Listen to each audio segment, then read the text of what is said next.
દરેક ગામ પોતાની વિશેષતા માટે જાણીતું હોય છે. એવી જ રીતે મહેસાણાનું આખજ ગામ પોતાના જામફળની ખેતી માટે પ્રખ્યાત છે.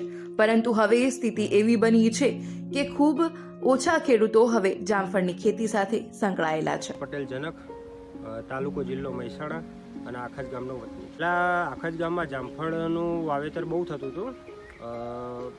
ટોટલી પબ્લિક એટલે આખજ ગામમાં ઘર દીઠ જામફળીઓ હતી.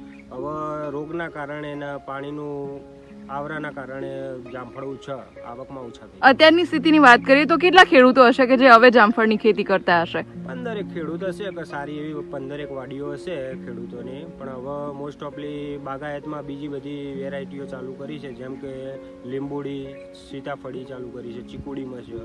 એ બધામાં આવક થોડી ઘણી મળી રહે છે. વેચતા તો માર્કેટમાં જતા હતા. મોટા પાયે ખેતી હોય કે સમથિંગ 15 વીઘા, 25 વીઘા કે 35 વીઘા હોય તો બજારમાં લઈ જતા હતા. બીજું નાનું એવું હોય વીઘો તો લારીઓ ઉપર આપી દે ભાવ કરે. મહેસાણાના આખજ ગામમાં આશરે 100 વર્ષથી જામફળની ખેતી થઈ રહી છે. મારું ગામ આખજ, તાલુકો જિલ્લો મહેસાણા. મારું નામ પરસોત્તમભાઈ મગનદાસ પટેલ છે. જામફળીઓ તો પહેલાં શરૂઆતમાં અમારા વડવાઓ રોપેલી હતી. એ 50 વર્ષનું આયુષ હતું, પણ પાછળથી 15 વર્ષ પહેલાં એ જામફળીમાં પાણીના અભાવે કે જમીનજન્ય રોગના કે કોઈ જીવાતના કારણે જામફળી એક ખૂણા પરથી સુકાવા માંડે એટલે આખો બગીચો સાફ થઈ જતો, નાશ પામવા. ખજમાં અમારે 90% વાડીઓ હતી. જમીન જે હતી જો કે 1000 વીઘા હોય, એમાંથી અમારે 900 વીઘા જામફળી હતી. એ જામફળી હતી એના એ આવક અમારા મહેસાણામાં વેપારીઓના થ્રુ મોકલતા. તો અમારા 1 વીઘામાંથી 300 મણ જામફળ નીકળતો. અને એવી 25 હાઈએસ્ટમાં 25 વીઘા જામફળી એક ખેડૂતના હતી. 25 વીઘા. અને એમાંથી એ ઉત્પાદન એ વખત ભાવ ઓછા 50 રૂપિયાથી મળીને 85 કે 110 રૂપિયા વેચાતો. આજથી 25 વર્ષ પહેલાંની વાત છે. એક લખનઉ 49 હતી વેરાયટી, અને એક અમારા આખજમાં ગોદડિયું કહેવાતું.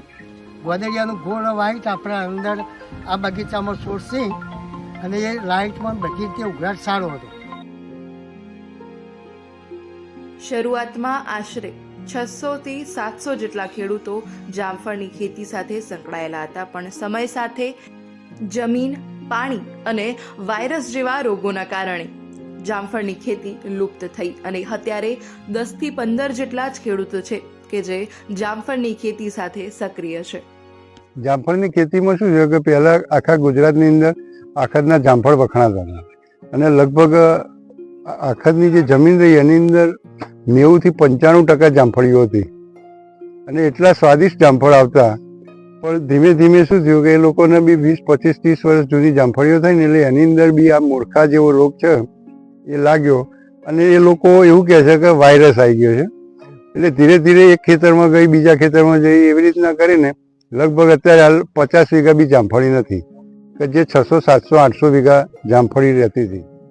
આખજ ગામના જામફળ પાણી તેમજ જમીનજન્ય રોગના કારણે અત્યારે દુર્લભ બન્યા છે. રિંકુ ઠાકોર, લોકલ 18, મહેસાણા.